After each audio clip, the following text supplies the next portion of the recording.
We're back, and we are continuing a conversation with one of our senior fellows at the Center for Security Policy. His portfolio is particularly Russia and Europe, and he brings a lot of expertise to the subject as a former chief economist for, among others, Vladimir Putin in the Kremlin. We're very much buffeted, I think it's fair to say, Andrei, by varying accounts of how the war is going, its future prospects, and we're told by many that there's really no solution to this other than a kind of compulsory settlement that would presumably leave Putin and his forces in place in at least large portions of Ukraine, and with the understanding that that would be at least a temporary arrangement, if not a permanent one. You've studied all of this closely. How is Ukraine doing pursuing the war with the resources that have been provided to it? And is there an option other than essentially a dictated settlement of the kind I've just mentioned? First of all, assuming that has received over the last 19 months from the United States less than 20 billion US dollars of military aid, it is shocking how small so-called drip drop level of military assistance did arrive to Ukraine compared to what the United States spends in similar cases in any other war during the 20th century and the beginning of 21st century. It's on one side because in other cases, like in the war in Afghanistan or in Korean War, Vietnam War, and definitely in the Second World War, U.S. has spent many times more on own military forces as well on military forces of partners and allies. On the other side, Russia has prepared unbelievably strong defensive lines in south of Ukraine. And this is a confirmation from all military experts that nobody yet seen anything like that in the history of military affairs.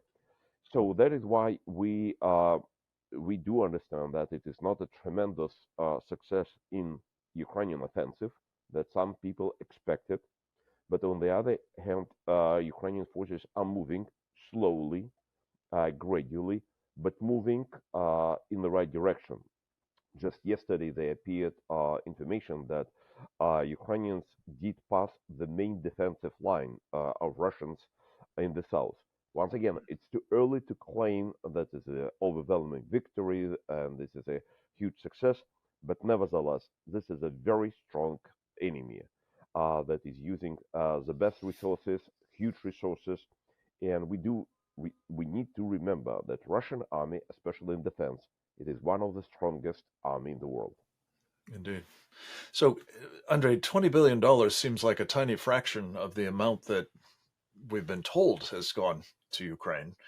Um, what's the discrepancy? Where you've studied this, I know, very closely. Where have the rest of the funds, or where have the rest of the armaments gone that might otherwise have enabled the Ukrainians to make more progress, if not break through far sooner than we hope they have done today? Yes, this is one of the greatest puzzles in all these 19 months affair, because the U.S. Congress has accepted, they voted for appropriation bills for Ukraine last year. According to them, the total military aid that's supposed to be provided to Ukraine is 48 billion US dollars, not 113 billion, because it's a total amount of those four bills that is being can be used and should be used in many other directions, not for military aid to Ukraine. So 48 billion is military aid to Ukraine decided by the Congress. In reality, the administration has provided to Ukraine, only 19.8 billion US dollars up to yesterday. So, which is roughly speaking about slightly more than 40% of total appropriations by the Congress. And now we have less than 10 days before the end of the 23 financial year, which means that it is absolutely impossible to use remaining resources for support of Ukraine. The question is where the difference. Administration decided not to provide military aid to Ukraine as it has been stipulated by the US Congress. Last year, administration did not use more than 3 billion US dollars uh, directed to Ukraine. This year, this amount even larger. So this is a choice.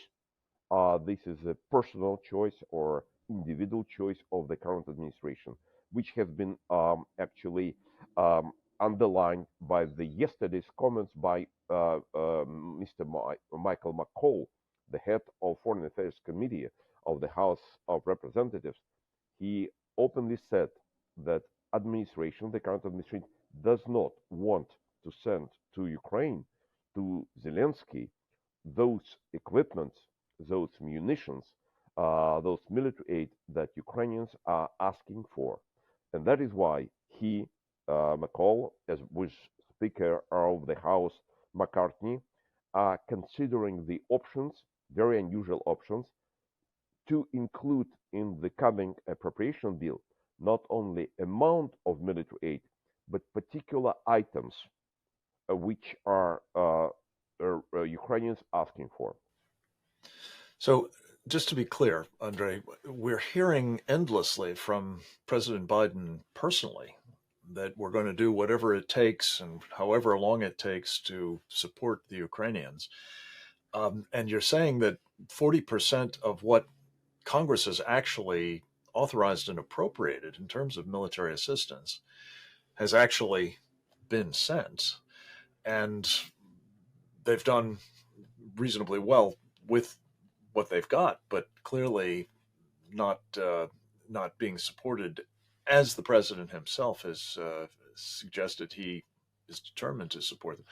I mean, so much of this just seems to be at odds with what we're endlessly being told about the aid levels, about the speed with which they're being supplied to the Ukrainians, and the difference that it's making.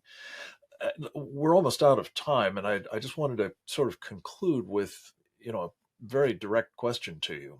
Knowing Vladimir Putin as you do, were the Ukrainians, for one reason or another, to simply stop fighting, to engage in a ceasefire or some other kind of settlement that leaves Putin and his forces in place, what comes next, as you see it, sir?